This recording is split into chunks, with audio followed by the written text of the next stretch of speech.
only mode.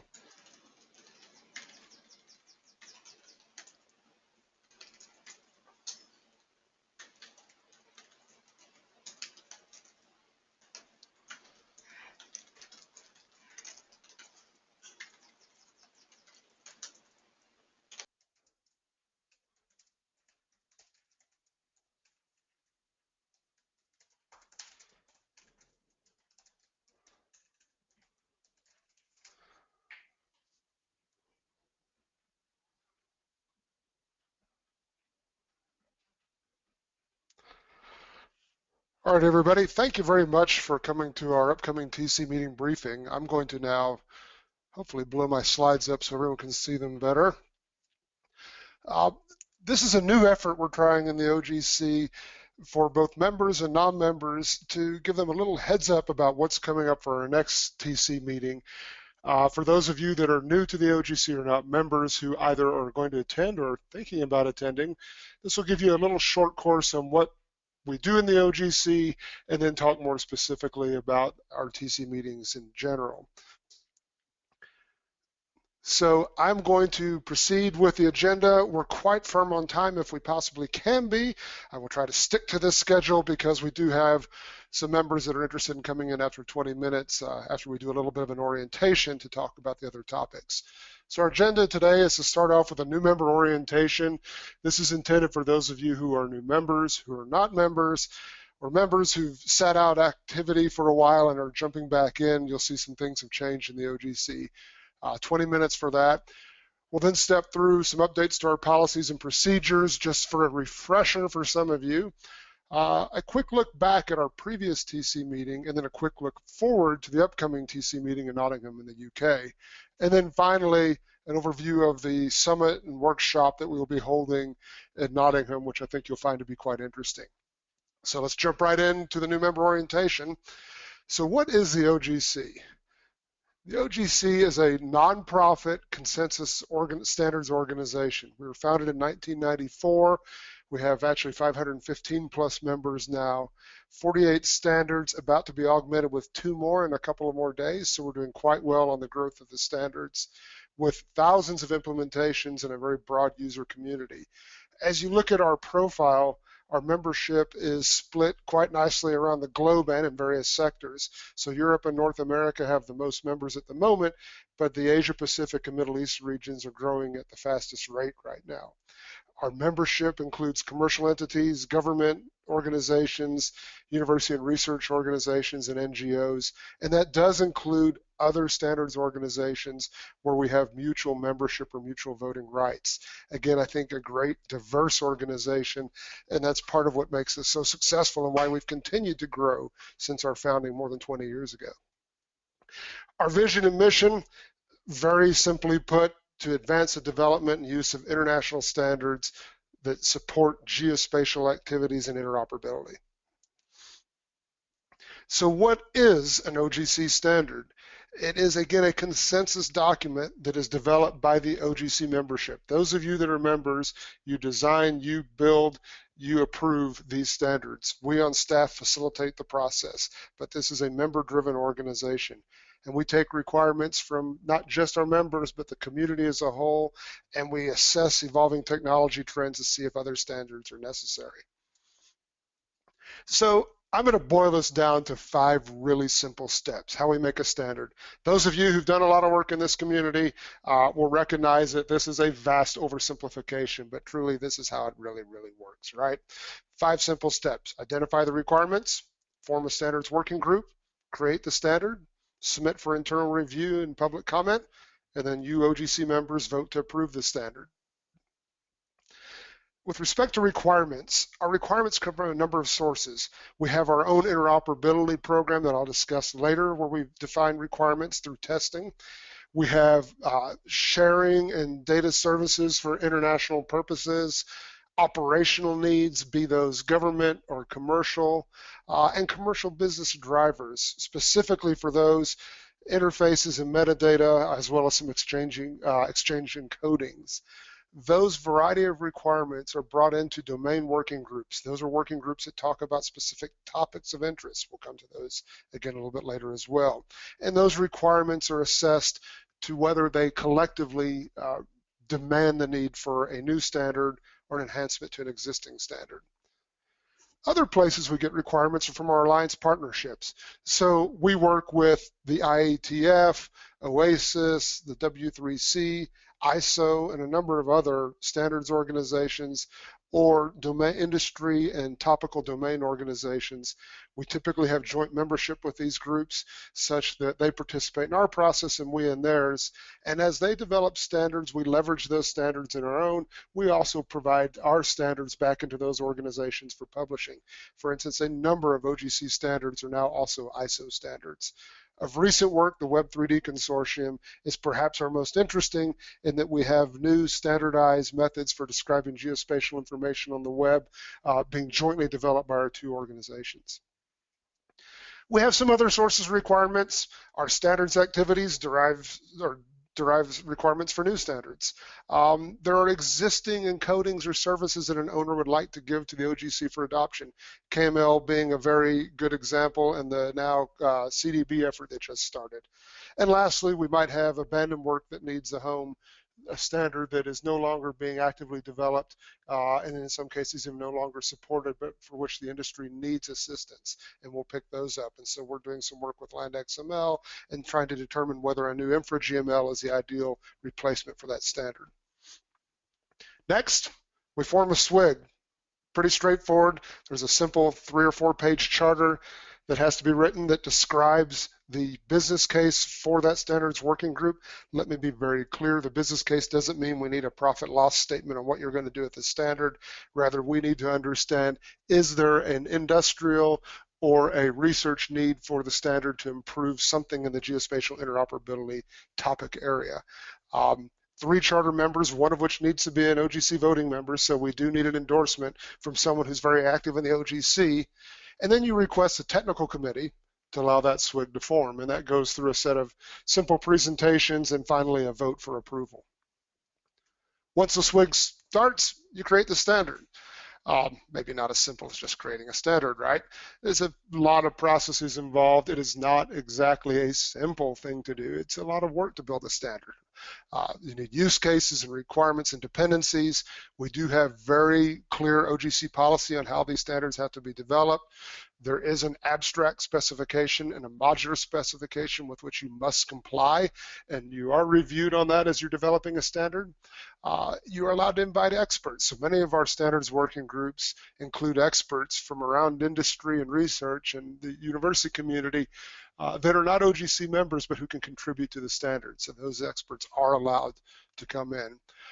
Then we have a set of public reviews. There's a formal public review period at the end of the standards development process, but we highly encourage standards working groups to start public review early in their process. Early and often is always best. Those standards that had interim public reviews go through the approval process much more smoothly. And lastly, use of collaboration tools. Not only do these tools such as GitHub help you as a standards development group build a new standard, but they also provide a forum for an iterative public review and even coding against an evolving standard, as happened with GeoPackage. The standard's then submitted for review. There's several little hurdles that are not trivial in any means. The OGC Architecture Board checks for compliance with our abstract and modular specs. We have a naming authority to test URIs, and then OGC staff does a very thorough review to make sure the standard adheres to all of our policies and our standards template. And that's important to fulfill because the standards template gives all users of a standard an expectation of how information is provided and presented. Lastly, a 30-day public review that is fully advertised through a variety of press outlets, so we allow anyone in the public to review. Anyone who provides a comment, those comments must be addressed by the standards working group. Addressing a comment could mean something so significant as changing the standard, or relatively insignificant that the topic is not exactly on base for this version, and we'll decide whether we want to include that in an upcoming version of the standard. Lastly, vote to approve the standard. The technical committee votes to recommend adoption by the planning committee. I'll talk a little more in a moment about how those organizations work, but the standard must be presented to the technical committee in a public meeting. That meeting can be face-to-face meeting at one of our 4 quarterly meetings or online. The TC The technical committee must vote at that presentation whether to issue a formal electronic vote. And the formal electronic vote gives people 45 days to review the standard and provide back comments and a vote of yes, no, or abstain. 1/3 of our voting members must vote on the standard for that standard vote to be valid, and the standard must be approved by a 2/3 majority. Should the TC approve the standard, it's then passed to our planning committee, who looks at the standard again and assesses whether the technical committee made the right recommendation, and then will approve or not approve the standard. That's the process, pretty straightforward. Where do we do all this work? Well, this is a brief overview of our organization. Under our board of directors and senior executive staff, our president, Mark Reichert, operates the organization with the advice of 2 committees. We have a strategic member advisory committee comprising our strategic members. We have 5 strategic members in the OGC. And there's also a global advisory council that is made up of a number of advisors from our membership across the globe. These advise Mark and the board on how to execute the mission of the OGC. Underneath this piece, we have 4 major programs. Interoperability engineering, run by our CTO, George Percival. That looks at our interoperability testing and compliance. The standards program that I run, where we actually develop the standards themselves. Communications and outreach, Denise has been typing to you in the session today, and Denise coordinates not only our outreach to media and such, but also the internal workings of the OGC, such as the website and portal and all the things that make us do our business. And then lastly, our regional services representatives. If you have questions about the OGC in general, these are your go-to people for your respective regions. Talk to them. They can help navigate you through any part of the process. They know OGC inside out and can also connect you with other staff or members that might be able to assist you. So now with each of these programs, they all work together to advance the OGC's mission. The interoperability program focuses on rapid interface development and testing of interoperability. Existing standards, proposed standards, external standards, or even just conceptual ideas of how things ought to work together are tested in a number of interoperability experiments, from very formal funded test beds down to what we call plugfest and interoperability experiments worked in an in-kind basis. Those processes develop requirements that go into our standards development program. Those of us that build the standards take those requirements and other requirements and derive standards. Standards go right back into the interoperability program for further testing, so there's a feedback loop already. We then have compliance testing and certification. We build tests for all of our standards that we can, and we're working through the list quite diligently. Those tests allow external organizations who are implementing OGC standards to test and see if they are compliant with the standard. And should they wish to be certified as such, they can pay a fee and have a formal certification test process in which the product is branded with an OGC certified compliance. And then lastly, our communications and outreach program provides that outreach and that public dissemination of information about our standards so that the public can use, adopt, and provide feedback back into our standards development program or interoperability program. So as you can see, all of these cycle together and work very well together. So under the standards development program, the principal committee where we do business is our technical committee. And the reason we're having this meeting is to talk to you about our upcoming technical committee meeting in Nottingham. So we're going to talk a little more now about how the technical committee works. This is where the development process occurs through consensus. We have a number of domain and standards working groups. Domain working groups, from now on, I'm going to say DWGS. Standards working groups, I'm going to call SWIGs. So those are our, your first clue to fun OGC nomenclature. And it's thoroughly guided by our policies and procedures, which we update about on a twice-a-year basis. I'll state it's not a boring process. You will not fall asleep even when you have jet lag. I promise you'll be engaged. But it's not a beach party either. You actually have to do some work. So the middle setting is really more ideal and more what we really do. We work together in large collaboration environments. It's not just PowerPoint presented back to the audience to listen quietly. We expect feedback. We have vigorous discussions. These sessions are absolutely exciting. Technical Committee has 4 meetings a year. You can see the upcoming meetings. We just had one in Boulder, Colorado in June. We're in Nottingham and then other places. Members can send representatives. Depending on your membership level, you get one or more free registrations. Many sessions are available via web and teleconference. In fact, almost all of them are now. And if you are a voting member and cannot attend, please send your proxy. You're going to get an email from me later today telling you how to do so. Domain working groups, again, these run around topical domains, be they a particularly industry vertical, a topic of general interest that cuts across the entire standard swath, but they are domains that can be cohesively collected into a topic area. We have a large number of domain working groups as of today. This is our list. Our newest one is our Point Cloud domain working group. We'll talk about that in our look back at Boulder in just a moment. Standards working groups are where the actual work on the standard occurs. So these groups form per the charter that I discussed earlier.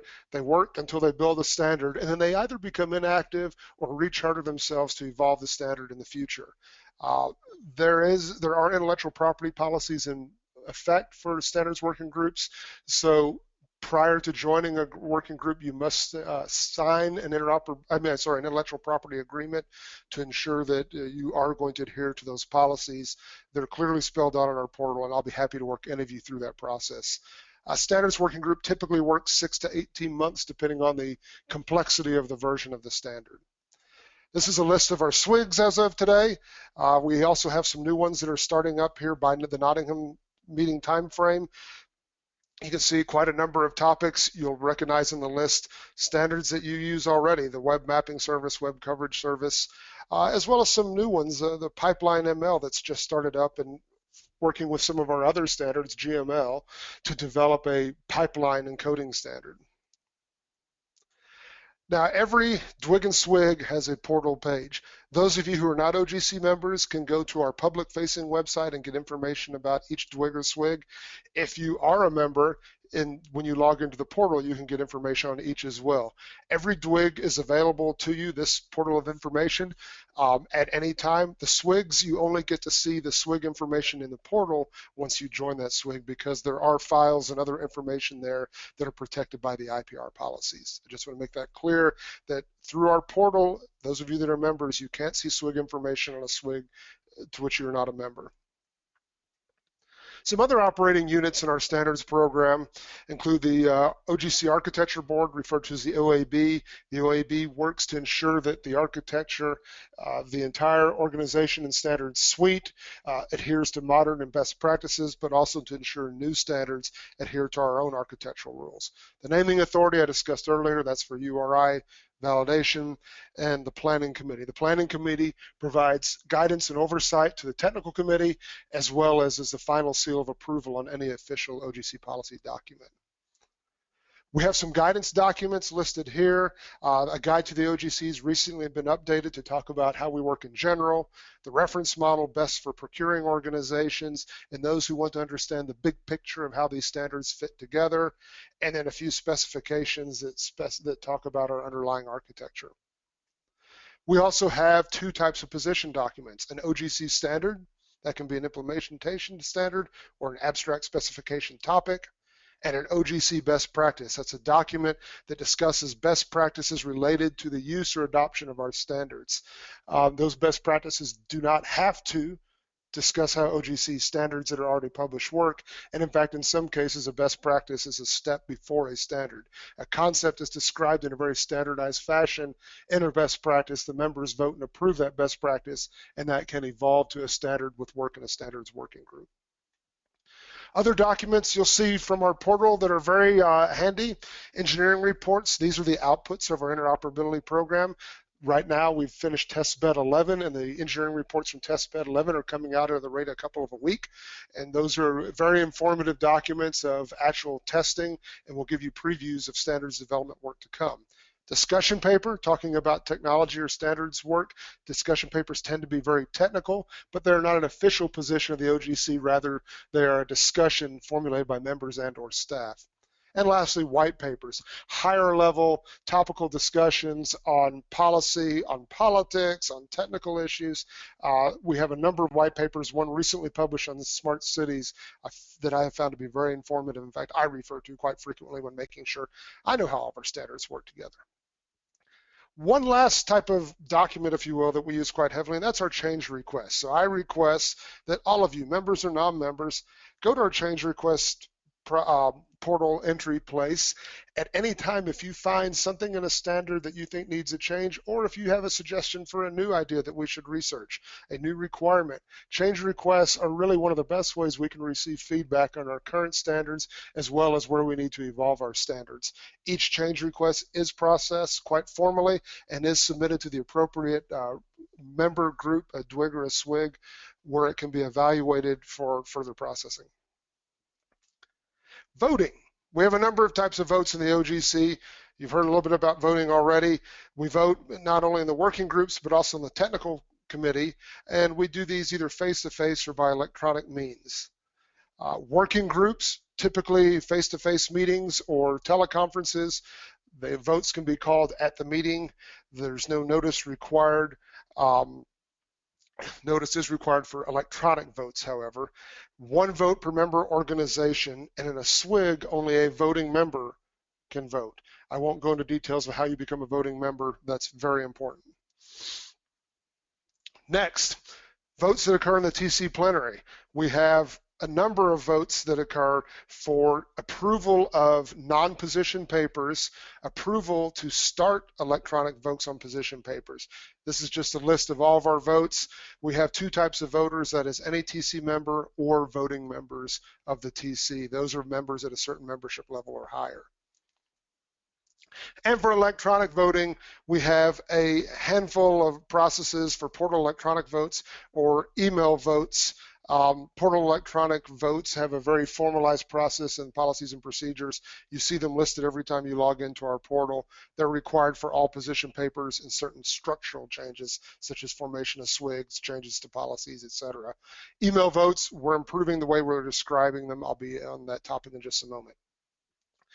Communications. Understand our members come from all over the world. All of our meetings are conducted in English, but you do hear a lot of languages at our breaks, and you do occasionally hear teleconferences amongst members from a particular nation who want to speak in their native language. But we do also have a number of communication tools to facilitate this. Our member portal, this is what it looks like when you log in. That's heavily used and has a moving schedule every day of what's going on in the OGC, and you can see all the votes to the right. We also have a number of email lists. This is our lifeblood of the OGC, all the email lists. Two of them in particular you need to worry about are TC Announce and TC Discuss. Announce is typically very administrative content. When I tell you, hey, a vote's coming out, or here's some things you need to do for the Nottingham meeting, whereas TC Discuss is for more general technical discussions. Both of these are moderated by OGC staff. We also have wikis. And then a lot of our members are doing collaboration using GitHub. So that's becoming a very common method for not only development of standard documentation, but also the standards themselves. So your first OGC meeting, those of you who never attended before, make sure to register on the portal. Registration will be coming up soon. Here's a link to where the agenda is for the upcoming TC meeting. You can also go onto the external facing website, news and events, and pull down the upcoming TC information. And you can contact myself, Greg Bueller, or Denise McKenzie. Our contact information comes up in a moment if you have any questions. Typically, what are you going to do? Well, this is a look at Wednesday of our TC meeting. You can see lots of DWGs and SWIGs and special meetings. There's a lot to choose from. Again, I warn you, you will not be bored. So that was an introduction to the OGC, very rapid to just give you an oversight or overview of the entire organization. Now I want to step more into some of our policies and procedures. So some quick reminders for those of you who are very familiar with what we do, and some updates of what we're doing moving forward in the next couple of TC meetings. So remember the 3-week rule. Those of you who are not members or are new members, you're going to hear this over and over and over again. The 3-week rule refers to documents that must be reviewed by the technical committee in its closing plenary. Votes are to be held on these documents. They need to be uploaded 3 weeks prior to the start of that meeting. So I issued the first call the other day. I believe it's 1:45 in the afternoon, British summertime. 3 weeks in advance of that Thursday meeting. You need to have documents in what we call the pending documents folder. the TC can suspend the 3-week policy to vote on a specific document. As the chair of the technical committee, I am not going to call for that unless it's really urgent. So I please request you to make sure to get those documents in time. Where do they go? They go to the Pending Documents tab on the portal. So when you log into the portal, click on Pending Documents. You need to request a document number for a new document. Upload your document. Please complete the metadata properly, the title, the author. If it's attached to a group, please place that there. And then all users will see the list of documents that are upcoming for discussion in our TC with a bright purplish blue bar to tell you if they're above or below the current 3-week notice. Real quick reminder, at the last policies and procedures update, which occurred early this year, our electronic voting rules have changed. All votes are now 45 days in duration. There are no extensions. The first 2 sets of major sequences of votes we've held under this policies and procedures, we have met the sufficiency of 33% by a small margin on all of the votes. And votes now allow yes, no, or abstain. All votes count. Items still must pass by a 2/3 majority for a official OGC policy. And SWIGs now must be approved by the technical committee via electronic vote per these rules. So SWIGs still go through the formal presentation process, but we do need those SWIG formation to have a vote in the portal now. New policies and procedures that are in draft right now that you'll be looking at in great detail in Nottingham. We have a standards track and email voting rules. So the multi-standards track, I've presented this a few times to those of you who are old hands at this. I'm sorry to do it one more time, but for new members, this is really important. We're looking at 2 points of entry for our standards process. What we're referring to is a community standard and then the full standards track. I'm going to describe each quickly here. The community standard, that's an internally or externally developed standard. Typically, this is something that you may refer to as a de facto standard or a standard that is very common throughout industry or academia that is not guided by another organization, is guided by another organization, may have IPR holdings. That means its intellectual property is held by another organization. These are brought in through a new voting process. There is not a requirement to use the OGC template, but we do prefer that the standards generally adhere to the OGC template or be organized in a similar fashion. There are no tests required, but the standard must be widely implemented. There must be evidence the standard is in use. Our intent is that this better promotes the use of geospatial standards to the community in general. And so many things out there that those of you can imagine in your head that are sort of becoming de facto industrial standards are well suited for this community standard. The standards track itself goes through 2 different steps. These are in fact identical in appearance to our current standard. That is, you follow the standards template, you go through the same process of forming a SWIG, doing the review and adoption vote. The first level in this step is for a standard that may or may not have implementations. Yes, sometimes this is a chicken and the egg problem. You have a standard that you want to promote, but no one's ready to put a implementation together until they see it's a standard. So this lets standards get developed that we as an OGC membership collectively agree are valuable to the community, get that standard published, and then see if they become implemented and it can advance further in our process. It's a great starting point for new standards. But like a typical OGC standard, the IPR, the intellectual property, does revert to the OGC. Such a standard can then proceed to a full standard, and the full standard is in the same template. The requirements must be clearly stated, same thing as with the other. You have to follow the modular spec, but there needs to be evidence of implementation at this point.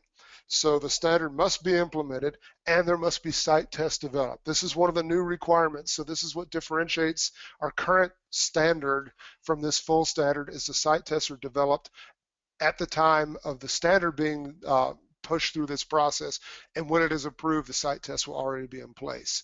Again, there must be reference implementations, and this is intended to be a rigorous, mature standard with all of the elements we expect in an OGC standard. So in summary, the standards track looks like this. Community standards, no SWIG necessary, but there could be one. The other two tracks require a SWIG, and you can see the variety of other attributes of those standards. Email voting. So in review of the last version of the policies and procedures, I realized that our email voting has been a little ad hoc, to say to be polite. We're following policies, but the policies are not always crystal clear, and we don't have formulated recourse for if a no objection to unanimous consent gets a lot of objections. So the email voting language is being restructured such that we have much more clear guidance on who can issue email votes, including me as the TC chair, the nature of those votes, their applicability, and what happens if you have either a loss, a no preponderance of a hand ballot, or a no objection or an objection to a no objection style vote. So I will be socializing that over the next coming few days, and we'll be talking about it in great depth in Nottingham. I think it's important that we do clarify email votes because, frankly, they've been just a little bit ad hoc in the last few months, to say the least. Okay. Next, a quick look back at our Boulder Technical Committee meeting.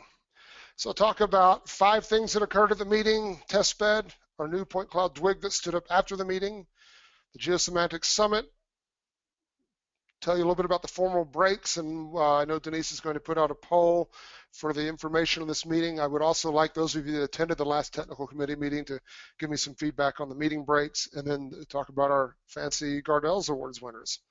So first, Testbed 11. We had a general theme of coastal inundation for this testbed, but you can see 4 major threads that occurred. Very, very significant testbed, well funded to the tune of almost $2 million. Large amount of work went into not just the execution of testbed, but a record number of engineering reports. I believe we're going to publish 31 engineering reports out of this testbed. We demonstrated the testbed in Boulder. Some interesting stats in that top photograph. We had 9 sponsors across those 4 threads with 56 components and 31 documents. I was right.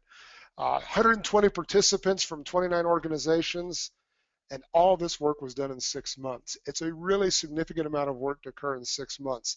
Those of you who have participated in our testbed, thank you very much. Those of you who have not, at a minimum, you should observe. It's really an impressive process. It's very rapid. The meetings occur on a quite regular basis, so it's very easy to stay informed of what occurs. And frankly, these testbeds are the probably best driver we have for new standards or improvements to our existing standards. So I encourage all of you to participate in our testbed process. Point clouds, we had an ad hoc meeting on the topic of point clouds in general. I do want to be clear, it was point clouds, not specific to any type of sensor. So this meeting was intended to discuss photogrammetrically derived elevation points, LiDAR scanned, be it laser or LiDAR scanned point cloud data, bathymetric data. Chris Little from the UK Met Office gave us a fascinating presentation on point cloud usage in meteorology. Not exactly what I usually think of as point clouds, but it's identical, and in fact these are clouds of point data, with the intent to try to determine where does the OGC need to address point cloud content. For about 18 months now, our members have been asking us to look at point cloud data. In the last 6 months or so, a number of non-members or affiliated organizations have weighed in with their opinions.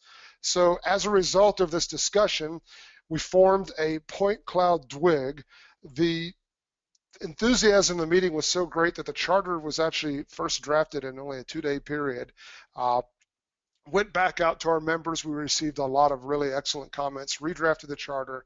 That charter was just recently approved and the DWG has been stood up. Special thanks to Stan Tillman for leading the effort of getting the charter out. The DWG will hold its first official meeting at the Nottingham TC where we'll start talking about scope of work. I'll just preview those of you who are on the call. We're talking about, do we need a meta standard to help us connect all the variety of ad hoc standards or adopted standards that exist in the point cloud community? Does there need to be consolidation of those standards? Do we need to look at compression or other encoding methods? And lastly, do we need to look at services? All outcomes are on the table. We also had a Geosemantics Summit run by the Geosemantics DWG. Fascinating topic. The summit was, I think, quite productive and fairly well attended. The real effort of this summit was to bring together the linked data and ontology worlds to talk in a geospatial context. The summit included not just our own members, but external people from a variety of domains that are tangential to our geospatial domain. And so a lot of discussion on ontologies. We were able to derive a bigger picture of what these ontologies need to be and how we need to relate them. So specific topics you can see here. One of the things I found to be quite fascinating was how to use ontologies in conjunction with our web services. Think about this from a perspective of data discovery, linking web services, linking non-traditional, non-structured data back into our web services. Something very important. I'll put big data in quotes, but in this world of a lot of discussion on big data and non-traditional data, this is where OGC is going to need to dip its toes to start working in the field. Breaks. We organized our Boulder meeting to have formal breaks between sessions to allow for better networking, follow-up discussion, or ad hoc discussions during the day. I received overwhelmingly positive reviews from our members who attended in Boulder. I'd like other people's opinion to weigh in. It also greatly smooths the transition between our sessions. OGC staff also are now setting up go-to meetings for every session, and we have dedicated machines in each meeting room such that those of you who are chairing a session can just walk in and start work in theory, right? You don't have nearly as much setup time to waste the first 15 minutes of your session. So yes, the breaks have taken a little bit of time out of our meeting schedule.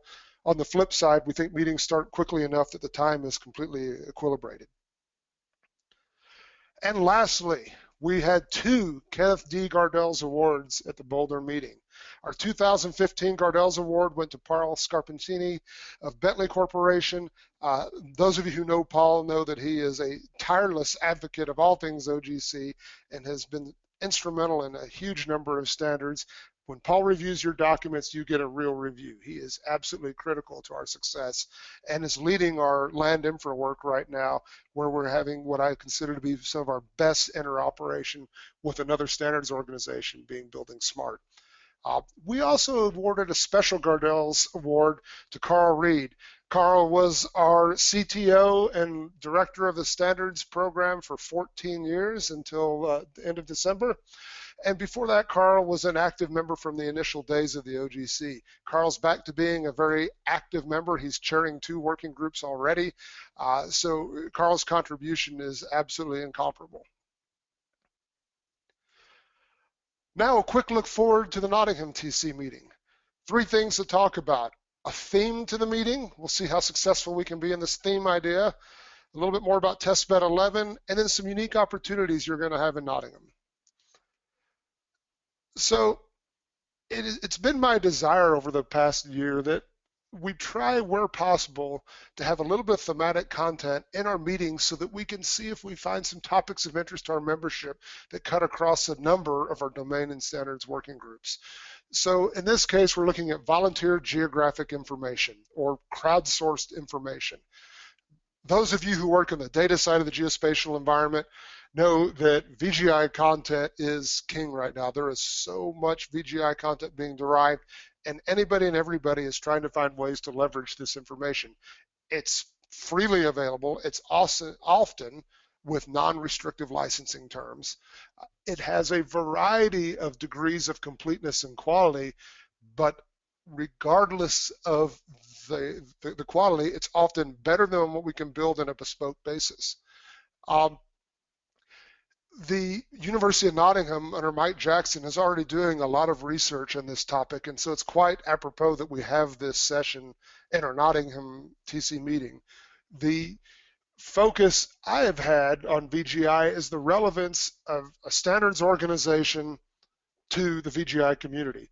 So I'll say that a lot of people in the derivation and publication of VGI content find standards to be a bit overwhelming and a bit too restrictive.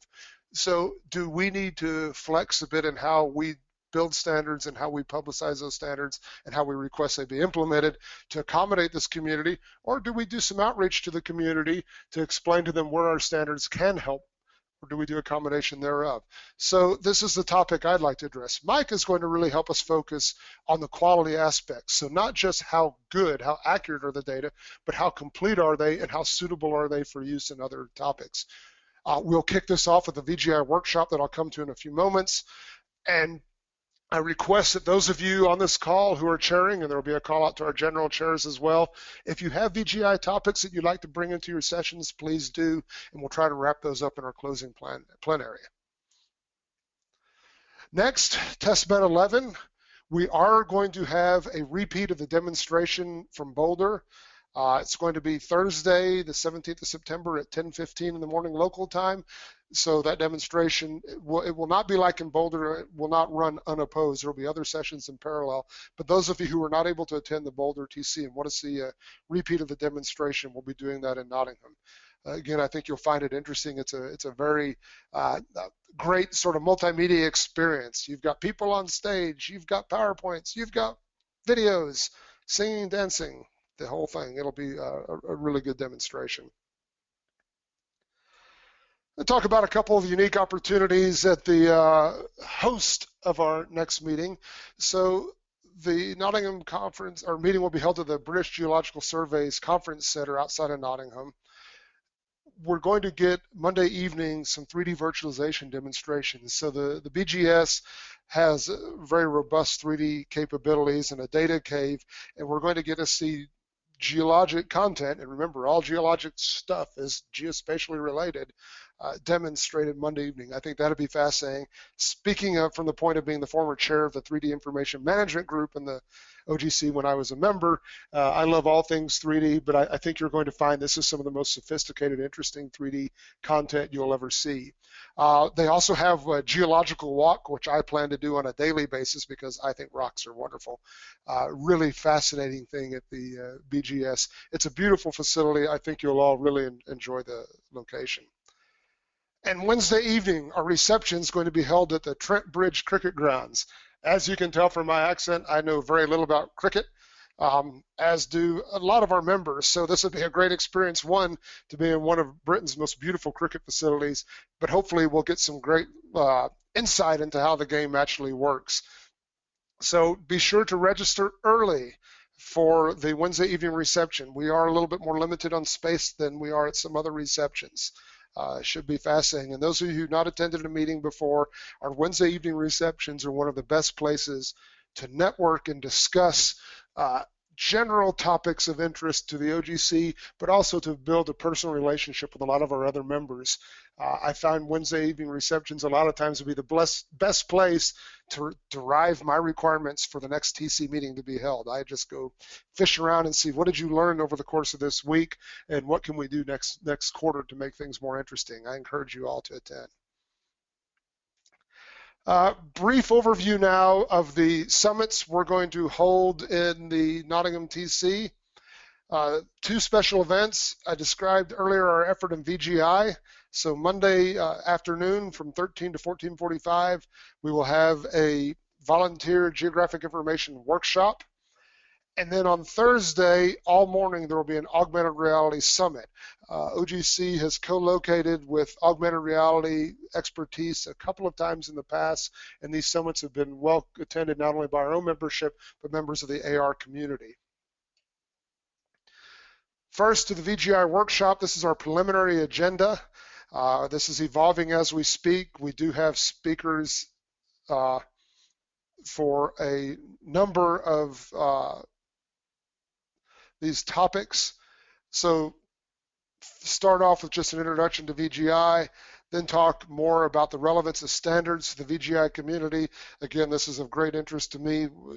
We have our own OGC mindset, which can be quite rigorous, and the VGI community can sometimes be really loose with their use of standard depictions of information, but we certainly have a lot of common ground. So really talk about our relevance and what do we need to do to make ourselves more relevant.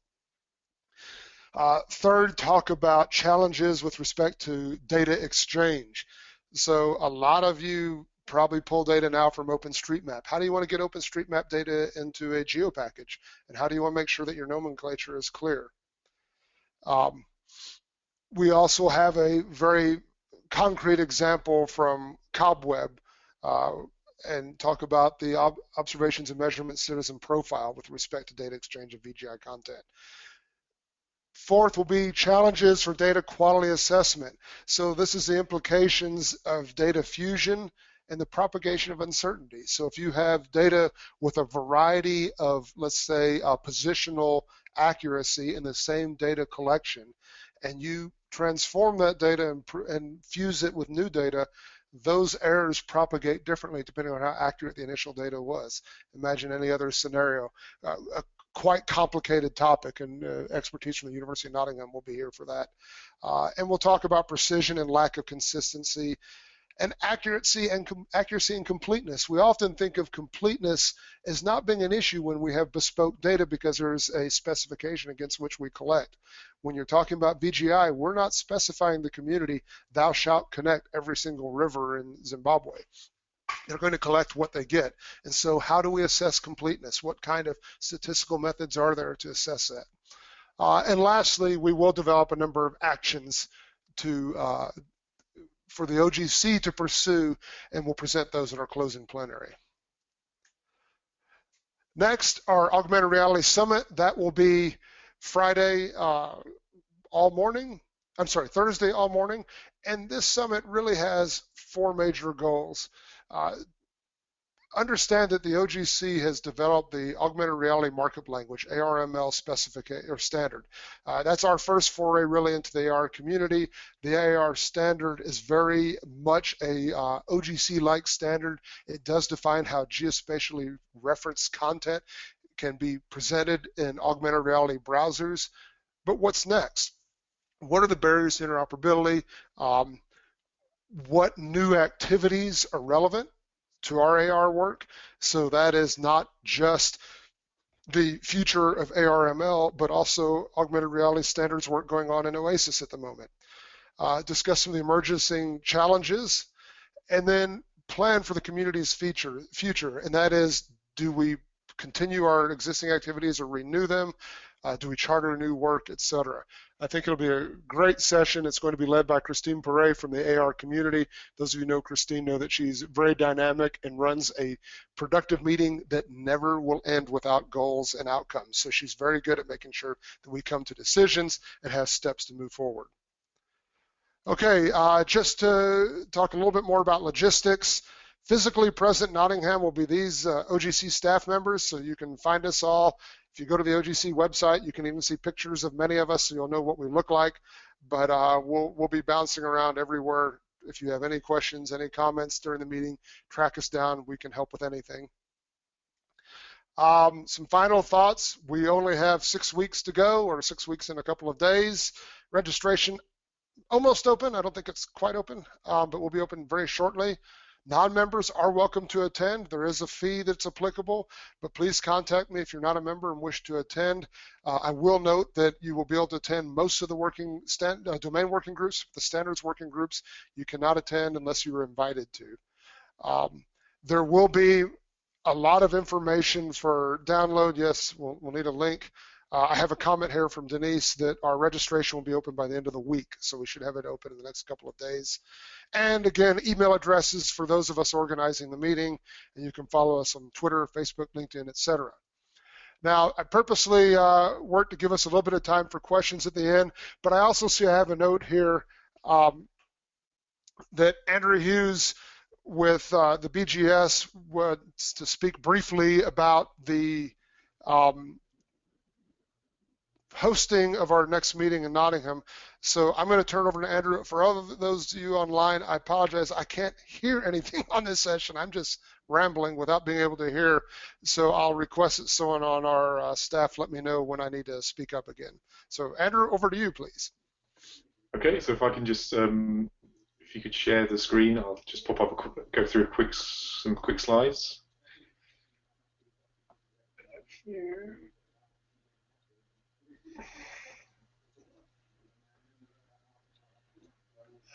Thank you. I'll just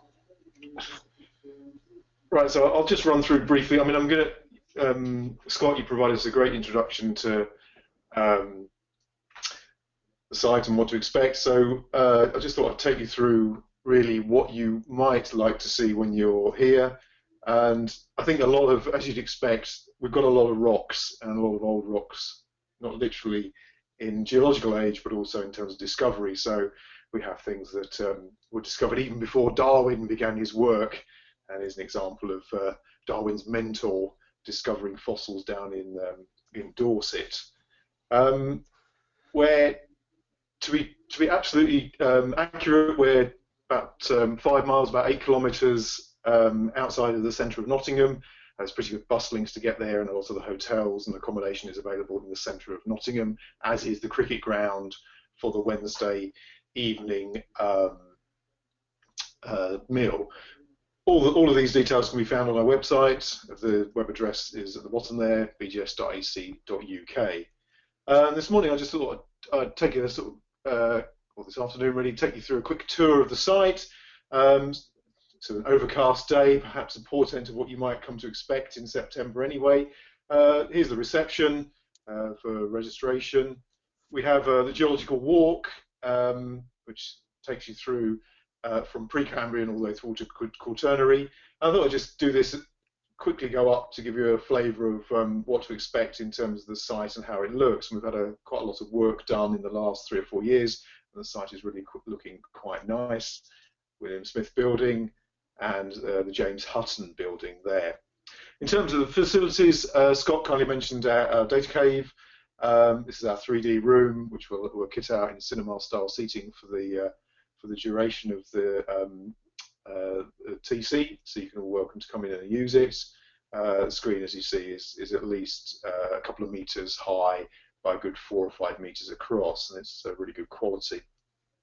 In terms of exhibition space, and it's where posters and or the lunch will be served. We have quite a large and well-lit exhibition area with, of course, the glass cabinets full of fossils, as you'd expect, for a geological survey.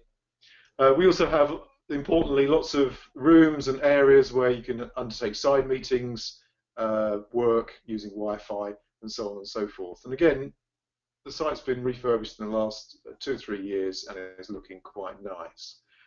Finally, just leave you with a quick image of the main meeting room, the Zalabesh room, and to say thanks very much for all your inputs, and we look forward to welcoming you to the site in September. That's all I've got to say.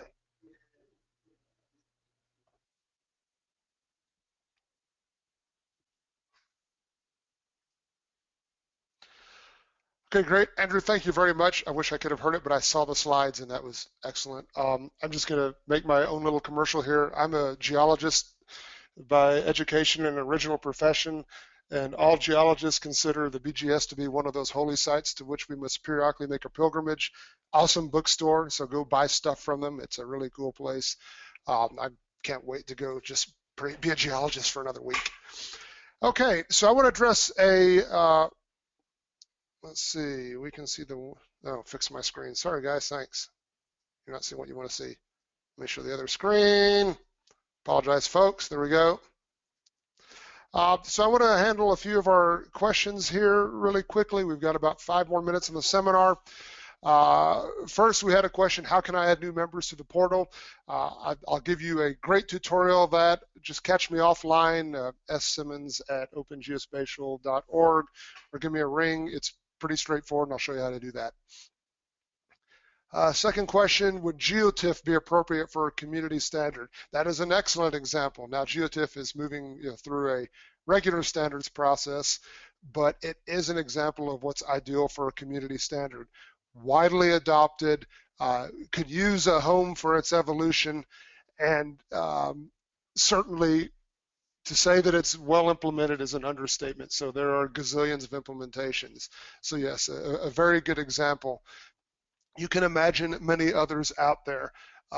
If it is a commercial sort of de facto standard like CDB, the commercial entity needs to bring it to us, and that's what happened with KML under our old process.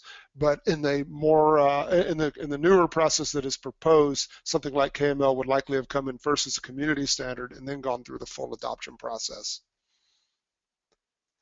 I have a question about thread and component. And so this refers back to our test beds. In general, a test bed is organized around a topic to which all of there are different perspectives in which we address the problems faced by that general topic. So in the case of having a coastal inundation scenario, there are issues with respect to emergency response, with respect to prediction of evacuations, with respect to weather forecasting, aviation control around areas, etc. And so those variety of different perspectives on the problem set are organized into a larger thread.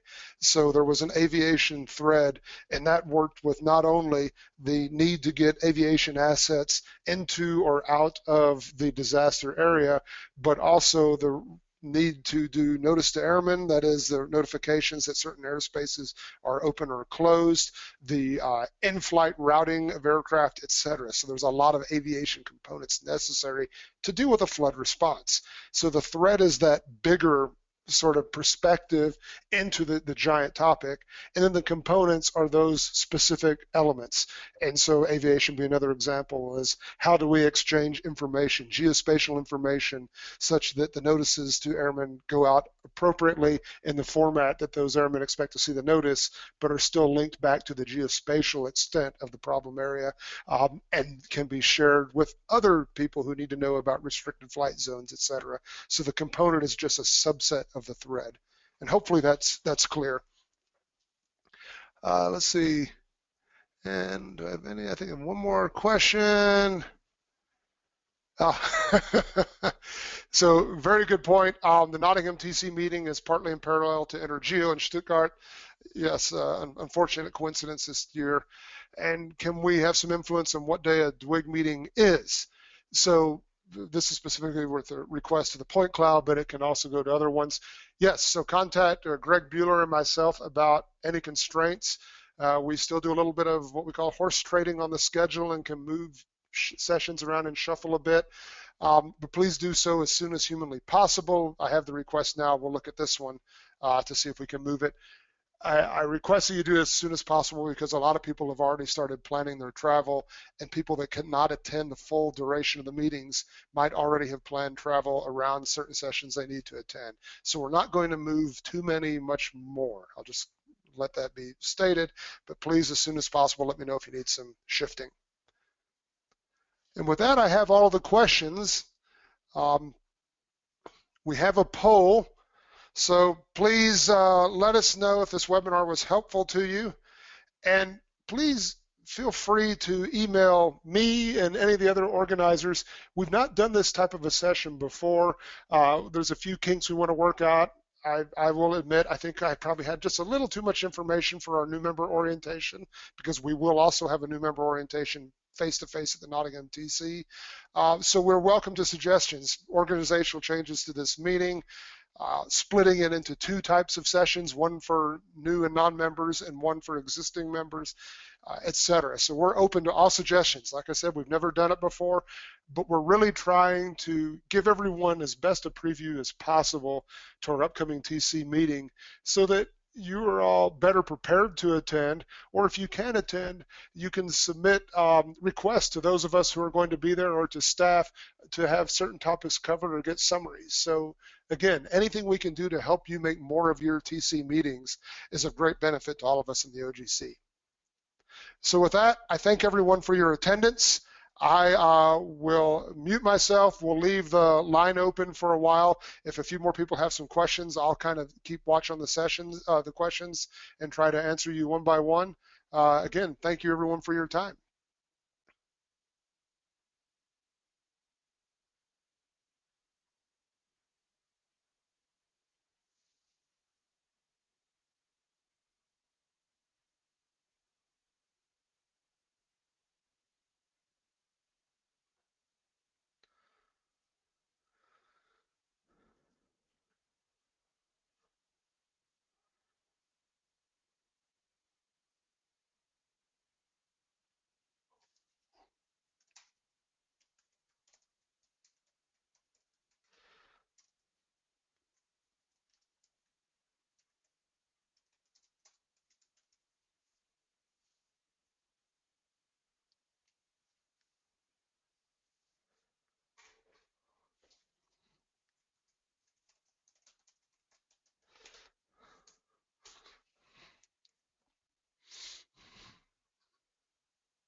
So I'm back online. If I think I had a question, if you're still online, about where can we get information about the coastal inundation testbed on the OGC portal, there is on the OGC public website, there is information on the testbed itself. The engineering reports are still being published, so if you are an OGC member, you can go into the portal and either find those in pending documents, but they're all in pending documents, those that are ready to be published, and you can at least get a preview of them. As they're published, the majority will be made publicly available and will be present on our public website. If there's any particular topic you have great interest in, let me know and I'll track the document down. But every report, at least in draft stage, is now in pending documents on the OGC portal. They don't all have common naming nomenclature, so they may take a little digging to find.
And I'll note there was some earlier questions from a number of people about sharing the slides, emailing the slides. Yes, we will make those available. They're already on the OGC portal. So if you go to the Nottingham meeting folder, in the root of the Nottingham meeting folder, there's not much there, but these slides are there. So if you're an OGC member, they are available to you now on the OGC portal. If you're a non-member, we will make these available.